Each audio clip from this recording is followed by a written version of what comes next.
জায়গায় সুযোগ পেলেই মানুষ প্রথম প্রশ্ন করে হচ্ছে ব্যাচেলর পয়েন্ট সিজন 5 কবে আসবে। যত দ্রুত সম্ভব দর্শককে অ্যানাউন্সমেন্ট দেওয়া যায় যে আমি কি ফিমেল 4 এর একটা প্রিপারেশন আমি নিচ্ছি।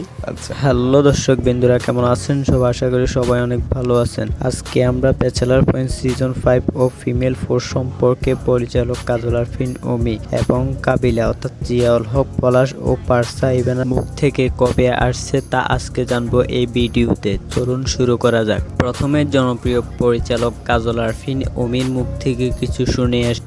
আমাদের ফিমেল 4টা আসলে রমজান মাসেই শুট করার কথা ছিল, বাট এবার আমি আসলে গ্যাঞ্জামটা অনেক বড় দেখাইতে চাই। আচ্ছা, মানে একটু আয়োজন করে কাজটা করতে চাই, সেজন্য আমরা এটার শ্যুটটা ক্যান্সেল করে আমরা এটা ঈদের পরে নিয়ে গিয়েছি।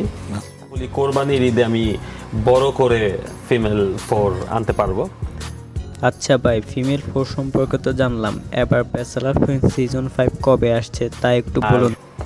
সিজন 5 নিয়ে ভাবতেছি, আর একটু কৃতজ্ঞ যে একটা সিরিয়াল অফ হয়ে যাওয়ার পর 1 বছর হয়ে গেছে, 1 বছরের বেশি সময় হয়ে গেছে, এখনো যত দ্রুত সম্ভব দর্শককে অ্যানাউন্সমেন্ট দেওয়া যায় যে আমি কি করব। ইভানা আপুর মুখ থেকে ব্যাচেলর পয়েন্ট সিজন 5 সম্পর্কে কিছু শুনতে চাই। বলে যে আপু আমরা কিন্তু ব্যাচেলর পয়েন্ট দেখি, তো খুবই ভালো লাগে আসলে। এটা একটা অনেক বড় সবার মুখ থেকে তো শুনলাম, এবার ব্যাচেলর পয়েন্ট সিজন 5 সম্পর্কে কাবিলা ভাই আপনার মুখ থেকে কিছু শুনতে চাই। ওরকম আমি জিজ্ঞেস করি যাই তুমি এগুলো কেন ব্যাচেলর পয়েন্ট কেন দেখো, তোমার কি বয়স 18 হয়েছে? 18 নিতে কি কেন পাশে ভাই এই করে।